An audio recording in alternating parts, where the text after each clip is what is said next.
कि मैं जो प्लान्स बताता हूँ, plan A, plan B, plan C, वो अगर आप लोग सीरियसली फॉलो करोगे तो मैकेनिक्स आप लोग 100% फर्स्ट अटेम्प्ट में ही क्लियर कर सकते हो, अच्छा स्कोर ला सकते हो।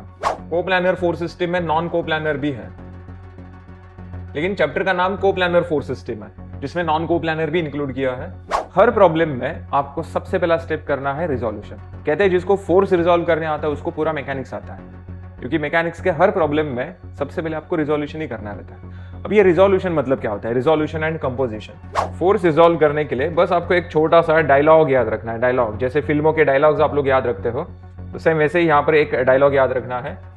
मैकेनिक्स तीन चीजों के ऊपर डिपेंड है, पी, सी, पी।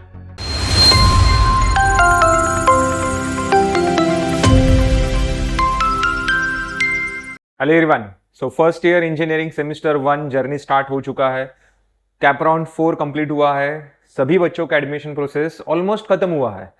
1% स्टूडेंट्स ऐसे हैं जो इंस्टीट्यूट लेवल के लिए ट्राई कर रहे हैं, लेकिन उनका भी हो जाएगा, 2-3 दिन में सब खत्म हो जाएगा। और फिर एक नया जर्नी आपका स्टार्ट होने वाला है सेमेस्टर 1 का, जिसमें मैथ्स 1 है, मैकेनिक्स है, BEE है, फिजिक्स 1, केमिस्ट्री 1, ऐसे बहुत ही इंटरेस्टिंग सब्जेक्ट्स है। सो उसमें से सबसे इंटरेस्टिंग, सबसे डिफिकल्ट बोला जाए या फिर मैक्सिमम स्टूडेंट को जिस सब्जेक्ट में केटी लगता है, ऐसा सब्जेक्ट है इंजीनियरिंग मैकेनिक्स। देखा जाए तो ये सब्जेक्ट बहुत इजी है, इंटरेस्टिंग है, अच्छा स्कोर कर सकते हो। अच्छा मतलब कि आप लोग आउट ऑफ भी ला सकते हो। बहुत सारे स्टूडेंट्स हैं अपने पास ऐसे जिन्होंने 60 out of 60, 80 out of 80 marks, जब 80 मार्क्स का एग्जाम होता था तो उस टाइम भी 80 आउट ऑफ 80 मार्क्स लाया है मैकेनिक्स में। ओके, लेकिन कुछ स्टूडेंट्स ऐसे हैं जिनको 1-2 मार्क भी मिला है। कंसिस्टेंसी नहीं है, या फिर परफेक्शन नहीं है, या फिर डिसिप्लिन नहीं है। तो ये सब चीज़ों की वजह से ये मैकेनिक्स सब्जेक्ट इजी होकर भी इसमें केटी लगने के चांसेस बढ़ जाता है। तो मैकेनिक्स बहुत इजी है, बस आपको आरकेडमी के जो लेक्चर्स है वो कंसिस्टेंटली फॉलो करने हैं, देखने हैं। आरकेडमी चैनल को आपको सब्सक्राइब करना है और इस वीडियो को मैक्सिमम जितना हो सके उतने अपने फ्रेंड्स को फॉरवर्ड करना है। सो आज हम लोग इंट्रोडक्शन वाला पार्ट देखेंगे। इंजीनियरिंग मैकेनिक्स में कौन से चैप्टर्स इंपॉर्टेंट है, वेटेज क्या है, स्ट्रेटेजी कैसा रहेगा, प्लान ए क्या रहेगा, प्लान बी क्या रहेगा, प्लान सी क्या रहेगा। अब जो स्टूडेंट्स फर्स्ट टाइम ये सब देख रहा है, आरकेडमी को ये वीडियोस देख रहा है, उनको ये plan A, plan B, plan C थोड़ा सिर के ऊपर से जाएगा। लेकिन जो स्टूडेंट्स अभी थर्ड ईयर में है या फिर सेकेंड ईयर में है, वो लोगों को पता है कि मैं जो प्लान्स बताता हूँ, plan A, plan B, plan C, वो अगर आप लोग सीरियसली फॉलो करोगे तो मैकेनिक्स आप लोग 100% फर्स्ट अटेम्प्ट में ही क्लियर कर सकते हो, अच्छा स्कोर ला सकते हो। करेक्ट। तो स्टार्ट करते हैं। इसमें टॉपिक कौन से हैं? सबसे पहला है coplanar four system. Coplanar four system में नॉन कोप्लानर भी है, लेकिन चैप्टर का नाम कोप्लानर फोर सिस्टम है, जिसमें नॉन कोप्लानर भी इंक्लूड किया है। कोप्लानर फोर सिस्टम में आपको कॉन्करेंट फोर सिस्टम देखना है, second is a parallel four system, and third is general force system. General force system, general force system में और एक टाइप आप लोग ले सकते हो, distributed force system. Distributed force system के लिए बस आपको एक एक्स्ट्रा स्टेप सॉल्व करना है। जैसे ही वो स्टेप आपने सॉल्व कर लिया, आगे का जो कैलकुलेशन है सेम टू सेम जनरल का ही है। मतलब डिस्ट्रीब्यूटेड फोर्स सिस्टम ऐसा अलग कोई फोर्स सिस्टम कंसीडर मत करो, वो जनरल का ही पार्ट है। बस उसमें एक स्टेप आपको एक्स्ट्रा सॉल्व करना है, जिसमें आपको डिफरेंट टाइप के लोड्स देखना है। UVL, UDL, that is uniformly distributed load, uniformly varying load, that is rectangular load, triangular load, trapezium load, ऐसे अलग अलग टाइप के लोड्स आपको वहां पर देखना है। चलो, तो कॉन्करेंट, पैरेलल, जनरल, ये सब टाइप्स आपको देखना है कोप्लानर फोर्स सिस्टम में। लेकिन आप लोग बोलेंगे अरे कोप्लानर क्या होता है, वो पहले बताओ। कोप्लानर क्या है, नॉन कोप्लानर क्या है? तो कोप्लानर मतलब क्या, देखो स्कूल डेज में या फिर कॉलेज में आपने बहुत सारे ग्राफ ड्रॉ किए रहेंगे। ग्राफ ड्रॉ करने के लिए आपको एक्सिस की जरूरत होती है। कितने एक्सिस आपने लिए थे? एक्स एक्सिस, वाई एक्सिस, ऐसे 2 एक्सिस लिए थे आपने। क्या 2 ही एक्सिस होते हैं? नहीं रे, और एक एक्सिस होता है, जेड एक्सिस भी तो होता है। सो मेरे पास और एक एक्सिस है, जेड एक्सिस। तीनों का पॉइंट ऑफ इंटरसेक्शन ओरिजिन है। अब यहां पर 3 एक्सिस से आपको 3 प्लेन्स तैयार करना है। प्लेन्स, अब प्लेन मतलब क्या होता है? प्लेन मतलब जिसमें सिर्फ 2 डायमेंशंस होता है। जैसे कि आप लोग अपने नोटबुक का सिंगल पेज लो, आपके पास जो बुक है, नोटबुक है, उसका सिंगल पेज लो। उस सिंगल पेज में कितने डायमेंशंस होते हैं? लेंथ होता है, हाइट होता है, विड्थ जो है वो निग्लिजिबल होता है, कैलकुलेशन में हम लोग उसको कंसीडर नहीं करता है। करेक्ट है। सो लेंथ होता है, हाइट होता है, विड्थ निग्लिजिबल होता है। तो उसमें 2 डायमेंशन है तो उसको हम लोग प्लेन कहेंगे। और अगर आप कंप्लीट बुक लेते हो, कंप्लीट बुक नोटबुक लेते हो, तो उसमें 3 डायमेंशन है, लेंथ है, हाइट है और विड्थ भी है, विड्थ। तो जिसमें 3 डायमेंशन होता है उसको सॉलिड कहते हैं, जिसमें 2 डायमेंशन होते हैं उसको प्लेन कहते हैं। तो यहां पर मुझे प्लेन्स की जरूरत है, और प्लेन के लिए कितने डायमेंशन चाहिए? ओनली 2 डायमेंशन, लेकिन मेरे पास तो 3 है, एक्स वाई जेड। तो मैं यहां पर क्या कर रहा हूं, एक्स एंड वाई, ये 2 एक्सिस यूज करके एक्स वाई प्लेन तैयार कर रहा हूं। एक्स एंड जेड, ये 2 एक्सिस यूज करके मैं एक्स जेड प्लेन तैयार कर रहा हूं, X Z. Y and Z, ये 2 एक्सिस यूज करके मैं वाई जेड प्लेन तैयार कर रहा हूं, वाई जेड। सो यहां पर मेरे पास टोटल 3 प्लेन है। देखो अब मैं कुछ फोर्सेस ले रहा हूं। एक्स वाई प्लेन में मैंने फोर्स लिया F1 and F2। X Z plane में मैंने कुछ फोर्सेस लिए F3 एंड F4। यहां पर मैंने फोर्स लिया F5 and F6। Okay, so हर प्लेन में मैंने 2 फोर्स कंसीडर किए। अब इसमें चेक करो F1 एंड F2, ये दोनों फोर्सेस सेम प्लेन में या डिफरेंट प्लेन में? F1 एंड F2 दोनों के दोनों फोर्स सेम प्लेन में, दोनों के दोनों एक्स वाई प्लेन में। तो ऐसे फोर्सेस को हम लोग क्या कहेंगे? कोप्लानर फोर्सेस कहेंगे, कोप्लानर फोर्सेस। फिर उसके बाद है F3 and F1 and F3। F1 and F3 बताओ सेम प्लेन में या डिफरेंट प्लेन में? F1 जो है वो XY प्लेन में, F3 जो है वो XZ प्लेन में। सो डिफरेंट प्लेन में ये फोर्सेस है, तो उसको हम लोग क्या कहेंगे? नॉन कोप्लानर फोर्सेस,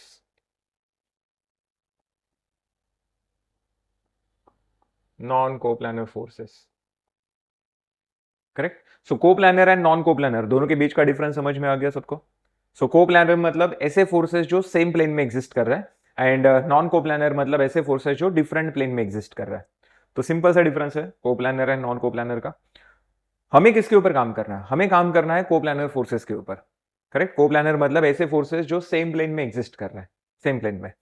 तो इसका मतलब मुझे यहां पर 3 प्लेन्स की जरूरत ही नहीं है, मुझे बस एक ही प्लेन के ऊपर काम करना है, ऐसे फोर्सेस के ऊपर काम करना है जो सेम प्लेन में एग्जिस्ट कर रहा है। तो यहां पर X Y X Z and Y Z, ये 3 प्लेन्स की जरूरत नहीं है, मुझे बस एक ही प्लेन चाहिए। तो बताओ तीनों में से आपका फेवरेट कौन सा है? X Y plane. बराबर, बचपन से हम लोग एक्स वाई प्लेन के ऊपर ही तो काम कर रहे हैं ना। तो एक्स वाई प्लेन के ऊपर ही हम लोग इसके आगे काम करने वाले हैं। तो यहां पर मैंने एक्स एंड वाई, ये 2 एक्सिस लिए, एक्स वाई प्लेन यहां पर लिया मैंने। ये ओरिजिन है, ओरिजिन के राइट साइड पॉजिटिव एक्स होता है, लेफ्ट साइड निगेटिव एक्स होता है। अपवर्ड्स डायरेक्शन में पॉजिटिव वाई होता है एंड डाउनवर्ड्स में निगेटिव वाई होता है। तो ये एक्स और ये वाई। यहां पर टोटल 4 क्वाड्रेंट्स है। ये फर्स्ट क्वाड्रेंट हुआ, ये सेकंड क्वाड्रेंट है, ये थर्ड और ये फोर्थ। सो फर्स्ट क्वाड्रेंट में देखो एक्स एंड वाई दोनों पॉजिटिव होता है। अब देखो एक्स में 2 डायरेक्शंस होते हैं, एक राइट एक लेफ्ट, राइट वाला प्लस लेफ्ट वाला माइनस होता है। वाई में भी 2 डायरेक्शंस होते हैं, एक अपवर्ड्स एक downwards, upwards positive downwards negative. तो यहां पर एक्स पॉजिटिव है मतलब direction towards right, y positive है डायरेक्शन अपवर्ड्स। सेकंड क्वाड्रेंट में देखो x negative y positive, x negative मतलब towards left, y positive upwards. चलो थर्ड क्वाड्रेंट में बताओ, थर्ड क्वाड्रेंट में एक्स वाई दोनों negative, x negative left side, y negative downwards. Fourth quadrant में x positive y negative, so x positive towards right, Y negative downwards. बराबर। तो ये directions आपके दिमाग में फ्रैक्शन ऑफ सेकंड में आना चाहिए, और उसके लिए बस एक ही चीज करना है, प्रैक्टिस करना है। कुछ रट्टा वगैरह मारने की जरूरत नहीं है, डेली एक दो एग्जांपल सॉल्व करो, ये सब आपको फ्रैक्शन ऑफ सेकंड में आने लगेगा। क्लियर? नेक्स्ट, अब इसमें सबसे इंपॉर्टेंट रोल है रिजोल्यूशन का। इस चैप्टर में नहीं, इस सब्जेक्ट के हर एग्जाम्पल में, फिर चाहे वो कोप्लानर में कॉनकरेंट पैरेलल जनरल डिस्ट्रीब्यूटेड हो, इक्विलिब्रियम हो, सपोर्ट रिएक्शन हो, फ्रिक्शन हो, जो भी है, हर प्रॉब्लम में आपको सबसे पहला स्टेप करना है रिजोल्यूशन। कहते हैं जिसको फोर्स रिजोल्व करने आता है उसको पूरा मैकेनिक्स आता है, क्योंकि मैकेनिक्स के हर प्रॉब्लम में सबसे पहले आपको रिजोल्यूशन ही करना रहता है। अब ये रिजोल्यूशन मतलब क्या होता है? Resolution and composition, resolution and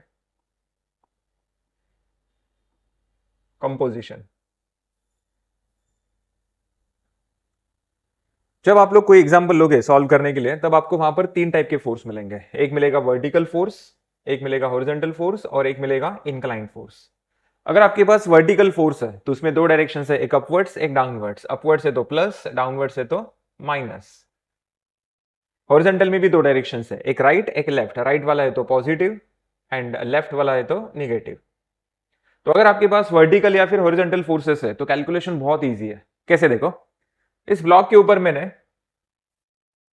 100 Newton force apply किया एंड 20 न्यूटन फोर्स अप्लाई किया। तो बताओ यहां पर मैंने टोटल कितना फोर्स अप्लाई किया? 120 न्यूटन। अब आपको किसी ने बोला एडिशन करो करके? नहीं, आपने कॉमन सेंस यूज किया। अरे सेम डायरेक्शन में जा रहे हैं मतलब एडिशन करना चाहिए। सो 120 दोनों का एडिशन किया, आंसर आ गया 120 न्यूटन। अब एक काम करता हूं, ये जो 20 न्यूटन है उसको मैं यहां पर ड्रॉ करता हूं। अब बताओ टोटल फोर्स कितना होगा? अब आप लोग बोलेंगे टोटल फोर्स 80 न्यूटन होगा। अब किसने बोला आपको सब्ट्रैक्शन करो करके? नहीं, आपने कॉमन सेंस यूज किया। डायरेक्शन अपोजिट जा रहा है तो सब्ट्रैक्शन करना चाहिए। सो 100 में से 20 माइनस किया, आंसर आ गया 80 न्यूटन। समझा? तो सेम डायरेक्शन में आपने एडिशन किया, अपोजिट डायरेक्शन में सब्ट्रैक्शन किया। तो इतना इजी लेवल का कैलकुलेशन होता है जब आपके पास हॉरिजॉन्टल या फिर वर्टिकल फोर्स होता है तब। आपको रिजोल्यूशन किसका करना है? इंक्लाइन फोर्स का। प्रॉब्लम कौन करेगा? इंक्लाइन फोर्स प्रॉब्लम करेगा। तो इंक्लाइन फोर्स को आपको रिजोल्व करना है। करेक्ट? सो एज्यूम करो मेरे पास यहां पर एक इंक्लाइन फोर्स है एफ, ये एक्स एक्सिस, ये वाई एक्सिस, ये ओरिजिन और ये इंक्लाइन फोर्स एफ, जिसका एंगल है अल्फा। ओके, अब चेक करो इसका जो एंगल आप लोग देख रहे हो, अल्फा की जगह आप लोग थीटा ले सकते हो, क्योंकि आगे आपको यही वर्ड यूज करना है, थीटा। सो यहां पर इंक्लाइन फोर्स का angle theta with respect to कैसा है? X axis. थीटा जो है ये with respect to x axis आपको दिख रहा है। अब मुझे एक बात बताओ, ये एंगल जो है थीटा, यह क्या हमेशा with respect to x axis ही रहेगा क्या? नहीं, बिल्कुल नहीं। वो with respect to Y axis भी तो हो सकता है ना। मतलब मेरे पास और एक ऑप्शन है, ये जो इंक्लाइन फोर्स है इसका एंगल थीटा मैं with respect to Y axis भी ले सकता हूं। Okay, so theta with respect to Y axis. चलो नेक्स्ट, अब इसको रिजॉल्व करना है। रिजॉल्व करना है मतलब इसके दो कंपोनेंट्स मुझे कैलकुलेट करना है। एक होता है वर्टिकल कंपोनेंट, एक होता है हॉरिजॉन्टल कंपोनेंट। तो उसके लिए क्या करूंगा? देखो यहां से मैंने एक वर्टिकल लाइन ड्रॉ किया, एक हॉरिजॉन्टल लाइन ड्रॉ किया। अब ये वर्टिकल लाइन एक्स एक्सिस को जहां पर इंटरसेक्ट हो रहा है, यहां पर मुझे कौन मिलेगा? एफ एक्स मिलेगा, इस इंक्लाइन फोर्स का एक्स कंपोनेंट। यहां पर मिलेगा मुझे एफ वाई, इंक्लाइन फोर्स का वाई कंपोनेंट। करेक्ट? अब इस डायग्राम में से इस ट्रायंगल के ऊपर आपको फोकस करना है, ये वाले ट्रायंगल के ऊपर। अब इस ट्रायंगल में बताओ थीटा का एडजेसेंट साइड आप लोग को क्या दिख रहा है? एफ एक्स दिख रहा है। ये एफ वाई है तो ये भी एफ वाई आएगा, मतलब थीटा का अपोजिट साइड क्या होगा? F Y. And hypotenuse F. अब साइन और कॉस के फॉर्मूलेज अप्लाई करो। साइन थीटा मतलब क्या होता है? Opposite upon hypotenuse. Opposite side is F Y, hypotenuse is F, तो एफ वाई अपॉन एफ। तो बताओ फिर F Y is equal to क्या आएगा? एफ साइन थीटा आएगा। करेक्ट? चलो ये मिल गया मुझे एफ वाई। फिर उसके बाद एफ एक्स कैलकुलेट करना है, तो उसके लिए हम लोग क्या करेंगे? कॉस वाला फॉर्मूला यूज करेंगे। So cos theta is equal to क्या होता है? कॉस थीटा होता है adjacent upon hypotenuse. So F X upon F. So F X is equal to क्या आएगा फिर? F cos theta, F cos theta. समझो? अब सेम यही लॉजिक आपको यहां पर करना है, यहां पर अप्लाई करना है। यहां पर भी सबसे पहले मैंने एक हॉरिजॉन्टल लाइन ड्रॉ किया, वर्टिकल लाइन ड्रॉ किया। अब ये वर्टिकल लाइन एक्स एक्सिस को जहां पर इंटरसेक्ट हो रहा है ये मिलेगा मुझे एफ एक्स। ये हॉरिजॉन्टल लाइन वाई एक्सिस को जहां पर इंटरसेक्ट हो रहा है ये मिलेगा मुझे एफ वाई। नेक्स्ट, अब इसके बाद एक राइट एंगल ट्राइंगल लो, ये वाला, ये वाले ट्राइंगल के ऊपर फोकस करना है। इसमें बताओ थीटा का एडजेसेंट साइड एफ वाई, ये एफ एक्स है तो ये भी एफ एक्स आएगा, मतलब थीटा का opposite side F x. And hypotenuse की अगर बात करेंगे तो वो एफ है। अब बताओ फिर यहां पर sine theta is equals to क्या आएगा? साइन थीटा मतलब opposite upon hypotenuse. Opposite side है एफ एक्स, हाइपोटेन्यूस है एफ, तो F X is equals to F sine theta. Next, cos theta. cos theta is equals to adjacent upon hypotenuse, fy upon f. So fy is equals to f cos theta. ये मिल गया मुझे fy। Next, अब ध्यान से देखो दोनों formulas का एक बार। fy में, ये वाले केस में देखो, fy में f sin थीटा है, यहां पर fy में f cos थीटा है। यहां पर fx में cos थीटा है, यहां पर fx में sin थीटा है। मतलब क्या? sin theta and cos theta का जो पोजीशन है वो इंटरचेंज हुआ। करेक्ट? तो एक फोर्स को रिजॉल्व करने के लिए अगर आप लोग इतना कैलकुलेशन करोगे, इतना टाइम इन्वेस्ट करोगे, तो फ्रिक्शन का एक प्रॉब्लम सॉल्व करने के लिए आपको 2 घंटे लगेंगे। अरे 2 घंटे का तो पेपर है, तो 2 घंटे में एक एग्जाम में तू एक ही एग्जाम्पल सॉल्व करके आएगा। फिर अगर इतना टाइम लगाएगा तो सॉल्व करने, फोर्स रिजॉल्व करने के लिए, तो फोर्स रिजॉल्व करने के लिए ये सब करना ही नहीं है, ये करना ही नहीं है आपको। तो एग्जैक्टली क्या करेंगे फिर? फोर्स रिजॉल्व करने के लिए बस आपको एक छोटा सा डायलॉग याद रखना है। डायलॉग जैसे फिल्मों के डायलॉग्स आप लोग याद रखते हो, तो सेम वैसे ही यहां पर एक डायलॉग याद रखना है, जिसका एंगल उसका कॉस। कमेंट बॉक्स में सबने लिखना है, कमेंट बॉक्स में सबने ये डायलॉग लिखना है, जिसका एंगल उसका कॉस। ये डायलॉग याद रखो, किसी भी इंक्लाइंड फोर्स को आप लोग फ्रैक्शन ऑफ सेकंड में रिजॉल्व कर सकते हो। अब ये डायलॉग यहां पर कैसे काम करता है देखो।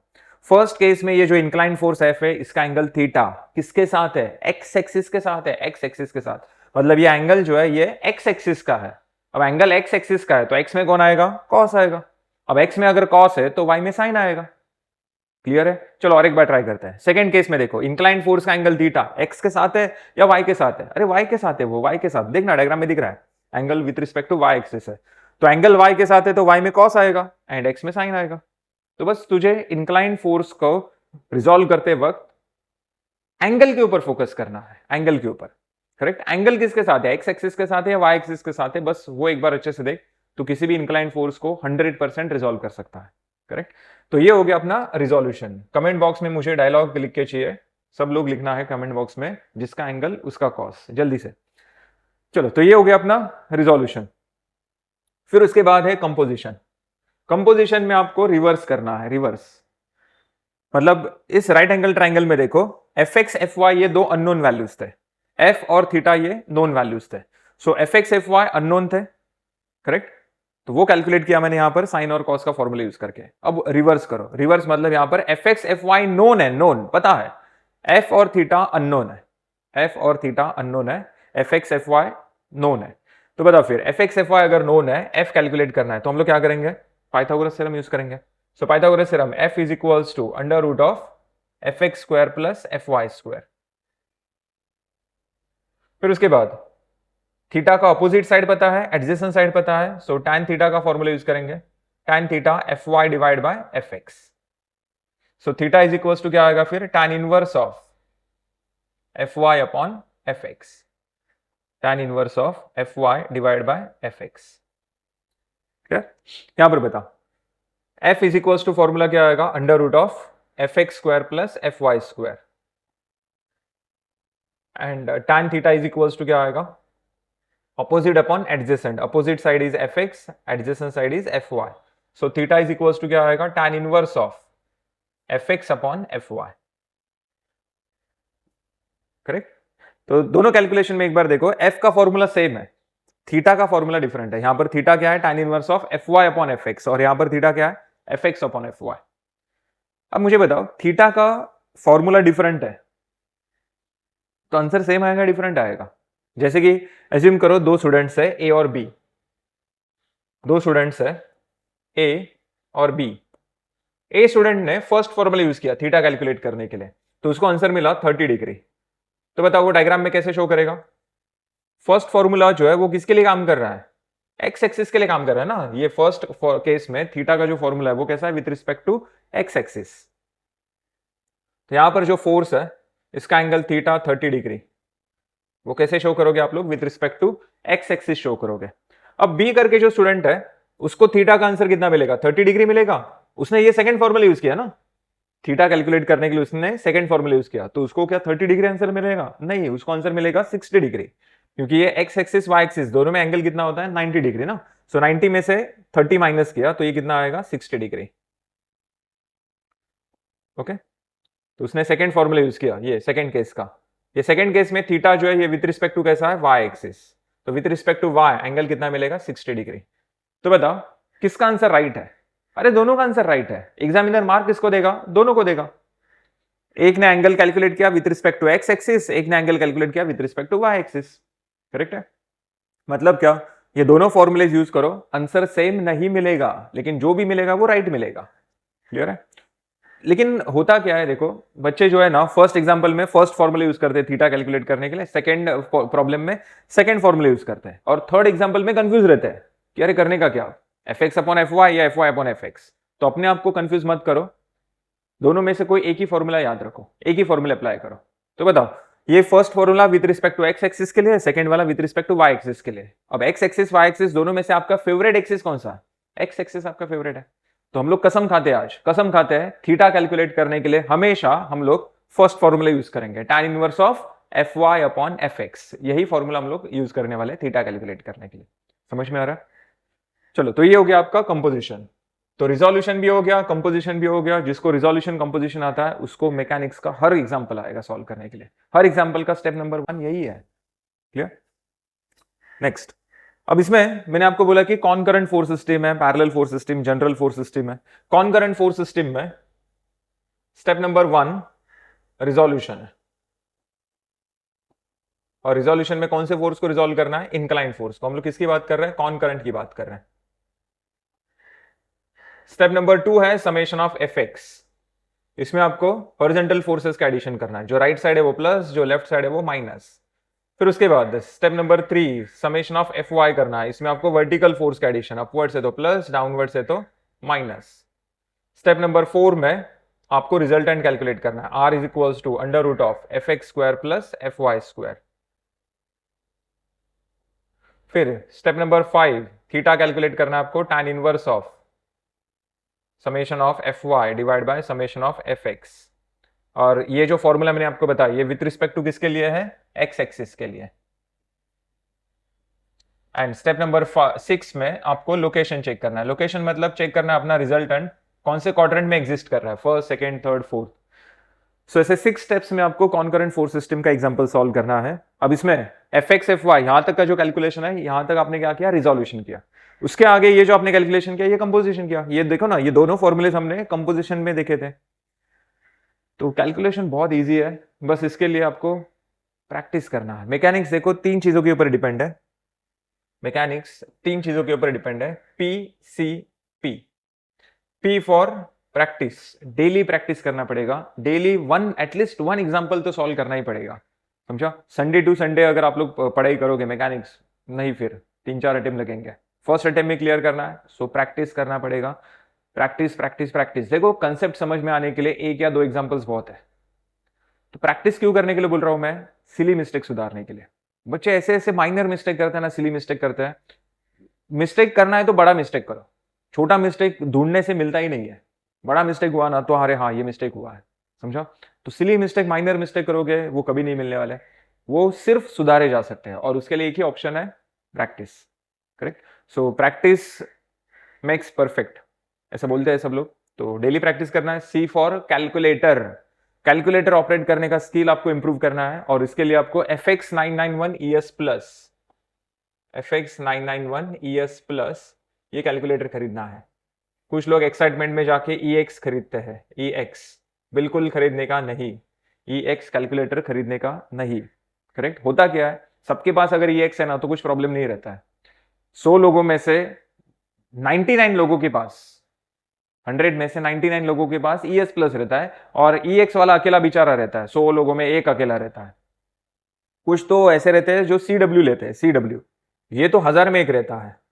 CW खरीदने वाले 1000 में एक रहता है, जो हमेशा पीछे रहते हैं। EX वाले चलो थोड़ा मेहनत करके वो लोग भी आते हैं रेस में, लेकिन CW तो मतलब आउट ऑफ फोकस हो जाते हैं। तो EX मत लो, CW मत लो, ES प्लस सफिशिएंट है कैलकुलेटर। इसमें आपके पूरे इंजीनियरिंग के सभी टाइप के एग्जाम्पल सॉल्व होते हैं। समझा? तो सबके पास जो है वही आप लोग अगर लोगे तो जल्दी आप लोग सीख पाओगे उसमें। क्लियर? नेक्स्ट, तो C फॉर कैलकुलेटर, ये ऑपरेट करने का स्किल आपको इंप्रूव करना है। And last P for presentation. Diagrams excellent बनाने हैं। एक्सेलेंट मतलब डायग्राम से ही बहुत सारे वैल्यूज आप लोग कलेक्ट करते हो। स्पेशली एंगल वाला जो पार्ट है वो आप लोग डायग्राम में से ही कलेक्ट करते हो। तो डायग्राम जितना नीट और क्लीन परफेक्ट बनाओगे, आपके कैलकुलेशंस उतने ही इजी हो जाएंगे।